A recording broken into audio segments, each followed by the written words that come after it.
Welcome to Talent Fest 21. Hello, I'm Reefa from WiredSussex. Now that we're emerging from a year of lockdown and uncertainty, it's time to start planning the future for digital businesses. How can we best connect job seekers, graduates, career switchers and returners to work from diverse backgrounds and outside of our Brighton bubble with rewarding and fulfilling work? So year round, we've got a jobs board where you can find the latest digital media and tech opportunities. And we're hosting a 5-day event this week to boost our region's thriving digital industry, helping businesses thrive and hire and nurture the most talented people, the people we need to grow and deliver great work. Thanks so much to our sponsors, Plus Accounting, Legal and General and MPB. And thank you to our supporters, Make Real. Hope you enjoy this session. Check out our website to see what other exciting events we have on this week. Thank you. Hello, my name's Lisa Zibamanzar, and today I'm going to be sharing a little bit of my story with you. It's my first time doing this, never done anything like this before, so do bear with me. But yeah, so my story. I love stories, but it's hard to know where to begin with sharing your own story sometimes. So I'm going to start with where I am now. I currently work at B.A.D, Best at Digital, which is a design agency based in Brighton, and I sit under the title of marketing assistant, although as I'll explain shortly, the role itself is broader than the title suggests.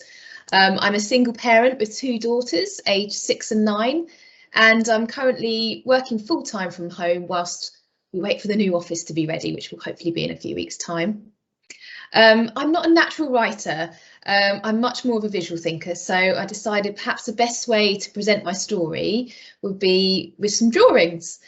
Rather than draw detailed pictures, I thought I'd keep it simple and represent myself with a simple shape, sort of along the sort of emojis style vibe.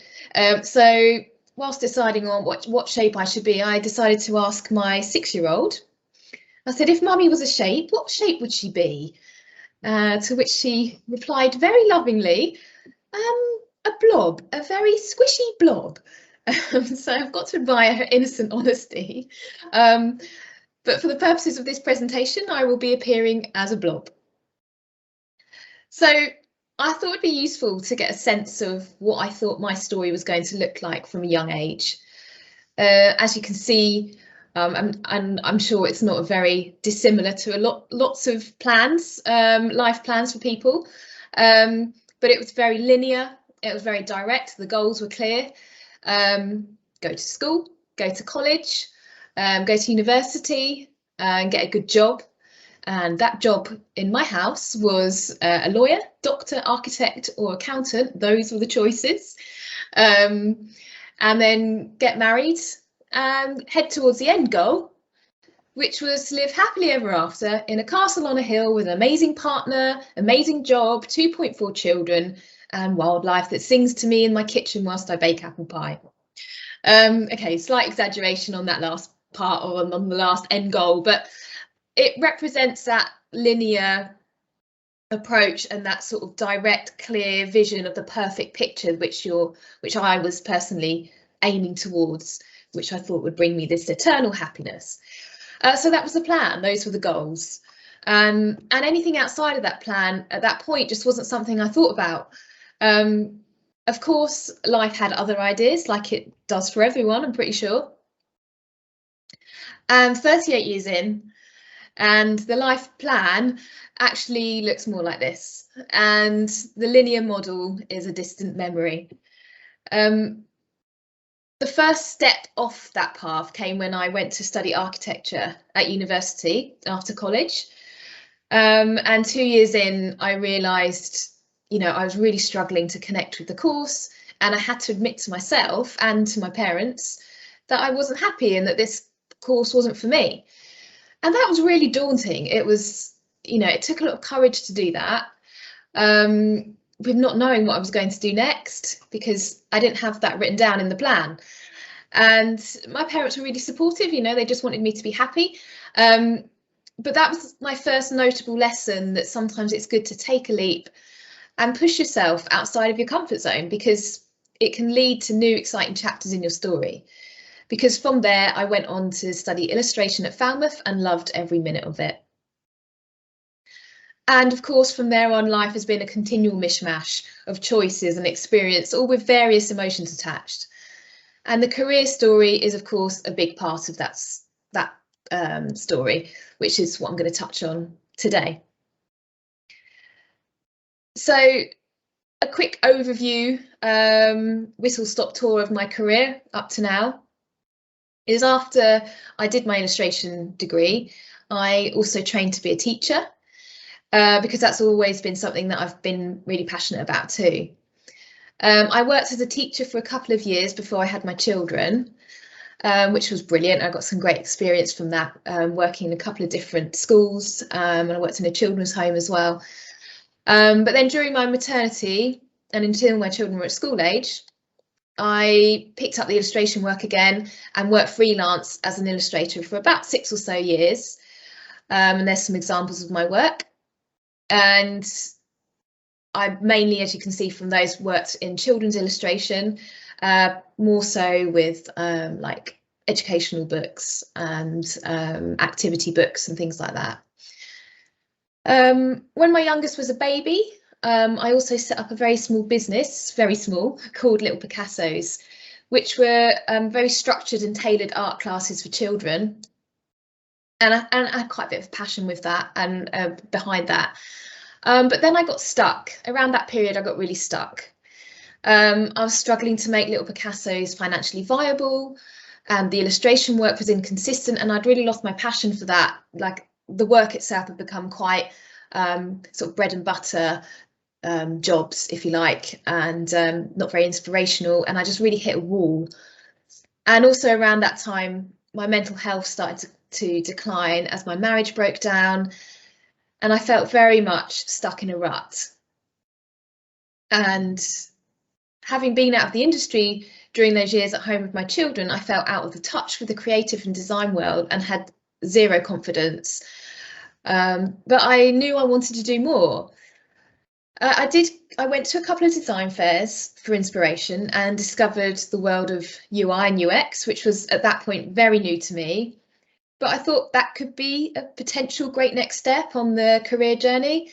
But of course, I had pretty much zero experience in the field. And I certainly wasn't in a position to retrain at university or anything like that. So I had no idea how I was going to sort of to head in that direction, really. And I was just trying to work out how to make my way. And then one day a friend asked me to go to a WiredSussex event called Talent Fest. Again, being out of the loop for so long, I had never heard of it before, but he told me a bit more about it, and I thought, okay, this could be a good place to go and find out some more. I turned up overwhelmed and unsure, but made my way around the stands, talking to whoever I could about potential work, apprenticeships or jobs. I had some great conversations and learned a lot from the people I spoke to, and it was a really great event. But the best encounter for me was the last conversation I had. I spoke to who was the creative lead at the time of the team I'm now with, Richard Nash. I've actually waited in line to speak to him for a little while. There was someone in front of me, and my friend who had come with me sort of wanted to go home, but I was like, I'm just going to stay. And I was about to leave. I've nearly left, and I'm so glad I didn't, because I had a great conversation with Rich, and I said, have you got any apprenticeships going? Because, as I say, I wasn't in a position to. I needed work as well. I still needed to earn money. Have you got any apprenticeships going or any junior roles or anything like that? And he said, well, we don't have any apprenticeships, but we do have 2 junior roles that have opened up. But ideally, you need a year or 2 experience under your belt. And at that point, I just decided I'm going to hustle for this job. And I said, okay, I haven't got those year or 2 experience under my belt in this particular field, But you know, I've been an illustrator, I've got some design skills, I'm a teacher, so I've got quite a few communication skills around that. I'm really hardworking, I'm really driven, I'm a fast learner, and I can't even remember what else I said.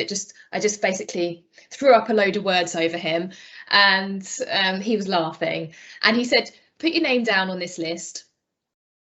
And there was a clipboard with loads of people's names and contact details on. He said, put your name down, contact details, and I'll be in touch. And I said, because it was very busy at the at this event, and I could see lots of people's names on this list. So I said, I wrote my name down, and I put a smiley face next to it. I said, okay, remember this face. I can see you've got loads of names down here, but remember this face. I put a smiley face, and he was laughing, and you know, I followed it up with an email pretty much, I don't know if it was that evening or the next morning, and my CV and what have you, and then next steps, and Rich got back to me, and we you know, had an interview, and etc etc, and we're, to this day, we're very good friends, me and Rich. And fast forward 2 years, and I'm in a job I absolutely love, working with people I love, who inspire me every day. So B.A.D is a design agency who are basically on a mission to change behaviour that changes people and business and society. And we use behavioural science paired with design to find like innovative ways to embed learning and communications in the organisations that we work with. I started, as I say, in the junior role, learning about UI and UX, with total imposter syndrome, I might add. But in recent months, I have moved into this marketing assistant role, and that in itself was a big leap for me to like move from that. So, you know, I've never had any marketing experience, but my boss saw something in me and thought it could be something I could explore. And, you know, again, I took the leap. I thought, why not? And it's great. It's giving me these opportunities to explore all sorts of avenues and upskill in areas I'd never even thought about before. Learning about the world of digital marketing and various skills that surround that. I work with community projects, currently working with with a local college, with, you know, doing work experience with them remotely. And that's bringing together my passions for teaching and design. I still do design work, some project management, some internal HR and team building tasks. And I work with and learn from a wide range of people across the team: learning designers, UI and UX designers, sales team, developers, behavioural scientists. And, you know, it's just incredible. And our CEO, Andrea Miles, I'm sure she won't mind me giving her a little shout out, and the rest of the management team are just fantastic at nurturing and encouraging the team to be their best selves and supporting in any way they can. So it's a really people-centered business, and I feel so fortunate to be a part of that team. And working here just reminds me just how much I missed working with people all those years that I was working from home on my own as a freelance illustrator. It just reminds me how important those human connections are for me, which is why I love these networking events, because you just don't know who you're going to meet and what you're going to learn, and how exciting is that? So just to sort of summarise what I've learnt about that very initial plan, that initial life plan, is it's a loose plan.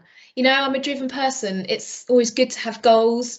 But don't worry if things move in a different direction. In fact, embrace it. Ultimately, it helps us learn and grow. I mean, I'm not imparting any new knowledge here. We've heard these things before. But more, it's just another story reiterating how great it can be when you push yourself outside of your comfort zone and accept mistakes as part of the learning too. So yeah, don't be afraid to take some leaps, because you just don't know where they're going to take you. And that sort of brings my little talk to an end. And I just wanted to end on some thank yous. And I want to say thank you to WiredSussex for hosting the Talent Fest events, and for allowing me to share my story. And and for the event that led me to a job that I found so much happiness in. Thank you to the team at B.A.D who saw potential in me at a time when I had no confidence and have continued to support me as they have. And thank you to everyone for listening to this very squishy blob tell her story. Thank you.